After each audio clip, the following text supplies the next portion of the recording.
Hi beautiful people!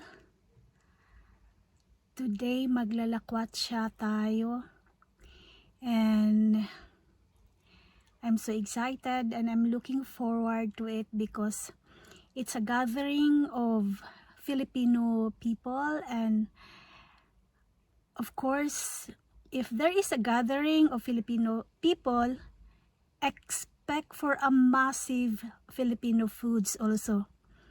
It's like it's our culture. Food is part of our culture, that every gatherings food is the highlight.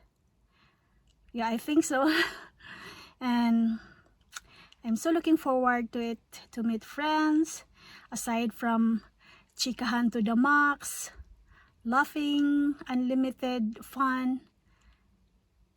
Makakakain na naman tayo ng Filipino foods. Kasi dito sa abroad, bihira lang tayo makakain. Kaya we will use of the time kung merong gatherings. Kasi I'm sure maraming pagkain yun. Okay, see you later!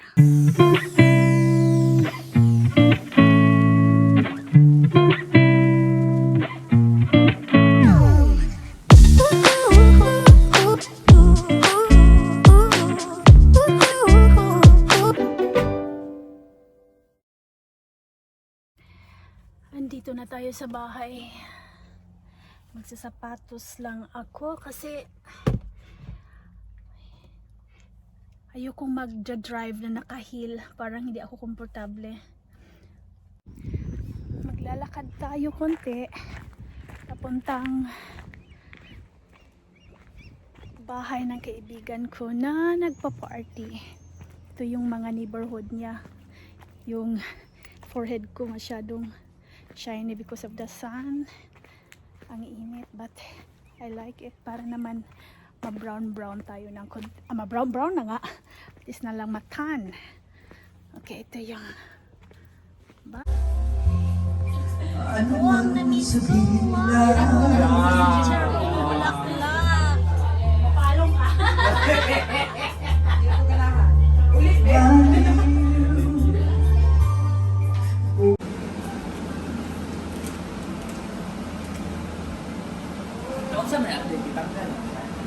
Yung collection. Grabe. Hindi ito wine store ha. Bahay lang to. Pero parang Then, nasa kesawa diri dahil siya na nakalipabatan din.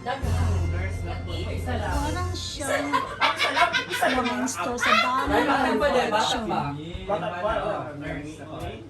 Ito man sila din mga box. Babae din. Ikaw sis, ito ko kulang ako virgin pa ako. Ay, kado Chris, at lubas na nato. Grabe, inuman na to.